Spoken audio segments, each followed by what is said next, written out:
Why the does this film exist? It has absolutely no need to, and clearly the fans agree. In its opening weekend, it made around $45 million less than Ant-Man Quantumania, a notorious box office flop released at around the same time of year 2 years ago. And that's with Black Captain America having a budget that's likely somewhere north of $350 million, because the reported budget of $180 million is obviously bold. As you've probably already guessed, you're not going to get a nuanced analysis of this film here. No. This is a short, annoyance-fueled rant, so strap in. Oh yeah, it's gonna be a wild ride. Strap me on. Wait, did I say on? I meant strap me in. You know what? Either way. Brave New World has no right to exist. Sam Wilson has no business being Captain America. And no, it's not because he's black. Only billion-dollar companies and middle-class identity communists care about that shit. Sam Wilson has no business being Captain America because the entirety of the MCU up until Endgame was setting up Bucky as Cap until it was snatched away so that Disney could play racial politics with the mantle. Steve Rogers was Cap because he proved himself to Dr. Erskine. He was so dedicated to helping his country and his fellow man, despite his physical incapability, that he was willing to fight men twice his size and jump on a grenade without a second thought. He was deemed worthy of the responsibility of the title of Captain America. Bucky Barnes grew up with Steve Rogers. He holds the same principles and values and stood up for Steve in times when he was in over his head. He gave his life for his country and spent the next few decades as a brainwashed super assassin.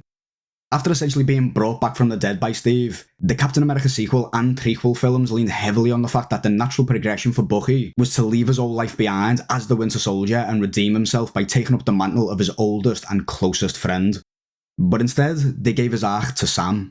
In the Falcon and the Winter Soldier show, which is probably the worst thing the MCU's ever shit out by the way, Bucky's entire motive is to wipe clean the stain of his Winter Soldier mantle, while Sam is perfectly fine being Falcon, and he's a good one at that. But in their infinite wisdom, Marvel decided to ignore theme and storytelling and character arcs, and instead inject identity politics.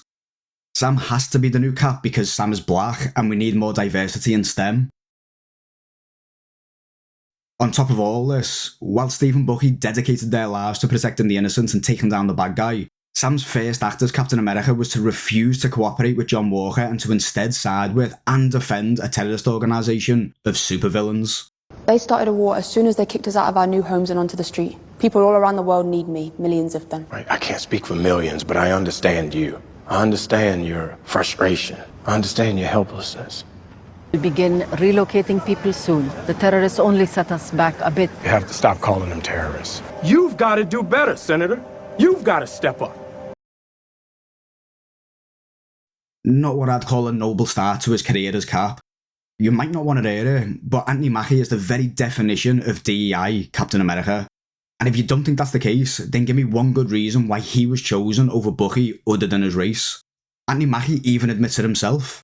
It's very important that little brown kids are going to look up and see a brown Captain America, but it's very important that other kids are going to look up and see a brown Captain America.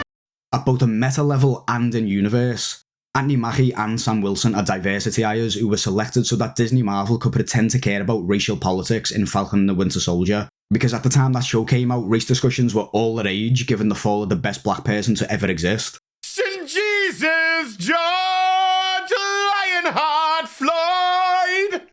The fact that Anthony Mackie is a DEI Captain America is undeniable. And if you don't like it, take it up with the people who've been pushing this kind of divisive identity-based politics for years. Okay, I suppose you're probably expecting me to talk about the actual film at some point, so let's get to it. And since Anthony Mackie is as proudly American as apple pie and McDonald's... For me, Captain America represents a lot of different things, and I don't think the term, America should be one of those representations. And since we've already covered the fact that he has no character or storytelling reason for being Cap, we're just going to refer to him as Black Big Mac alongside some of the monikers from this point on. The film opens up with Black Big Mac on a mission to retrieve some adamantium which was stolen from the Celestial. You know, the one the MCU completely forgot about for 4 years after the Eternals. Well, it's been stolen by Gus Fring's Serpent Society, with Giancarlo Esposito playing the exact same role for the 34th time in a row within the span of 16 years, who were hired by Dr. Samuel Stearns. Remember him from The Incredible Hulk nearly 20 years ago? Yeah, well, the MCU have only just remembered him as well, and what follows in the opening is honestly one of the worst action set pieces I've ever seen. In addition to the choreography being bland and the action itself snail-like, Black Man Cap's power levels vary wildly from scene to scene and just never make sense. He can throw his shield so that it bounces off half a dozen men, taking out a squadron in one fell swoop. But when it comes to taking down 60-odd-year-old Gus, when all he has to do is throw the shield straight, he turns into every other actor in Hollywood who can't throw to save his life. This obviously happens, So the movie can happen. but the writing is baffling. They could just not have Gus within throwing distance of BBM and it would have solved this, admittedly minor, contrivance. But this kind of thing happens so often in this film that it's genuinely grating. Then follows a dull one-on-one fight wherein Captain African America is stabbed, but to absolutely no ill effects. I note this here as it's a running theme throughout. Black Big Mac is seriously stabbed several times and it's virtually never referenced, except for a throwaway line mentioning a vibranium weave in his shirt, which still doesn't make sense because if it's vibranium, then the stabbing shouldn't have been possible. And if it's that the weave is too thin to work effectively, well then he's being stabbed and several stabbings should take their toll on a non-superpowered hero. Anyway, let's briefly get back to the nonsensical plot.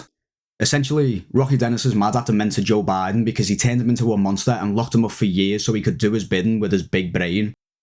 So Stearns plans to cause World War III while also turning Old Man Biden into Red Hulk so that he can ruin his presidential legacy. Yeah, that's actually his real motivation. He wants revenge, but that revenge is nothing more than to tarnish a politician's reputation. Our big bad supervillain genuinely had the same evil plan as Hillary Clinton and Barack Obama. Evil for sure, but not really the kind of evil I want to see in a superhero film. Why not just kill Ross? Or if you want him to suffer, kill his daughter Betty and leave him to spend the rest of his life knowing he's partially responsible for the death of his daughter. Our villain's motivation isn't the only thing that's nonsensical either. His supposed superintelligence is also laughably incoherent. He and others babble about him being able to see probabilities, but as far as I can tell, he gets virtually all of his predictions wrong. He's wrong about Black Man Captain tracking him down to a secret hideout. He's wrong about Gus being able to kill BBM. He's wrong about starting World War III. He's wrong about Ross transforming during the skirmish in the Indian Ocean between the US and the Japanese. And he's wrong about a dozen more things that were mostly just basic common sense.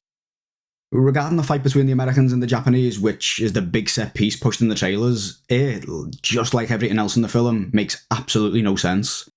Why is the president in the middle of a battle? Why, when Rocky Dennis calls him in order to make him angry and turn him into the Hulk, doesn't he just take off his headset? Why are the Japanese even attempting war with America in the first place? Obviously, the most suitable candidate in this kind of scenario would be China, but Disney didn't want the film to be banned there, so they literally just swapped out China for Japan as if there's no difference. Hey, Mr. Takayama, did you know that China and Japan are actually different countries? Oh, really?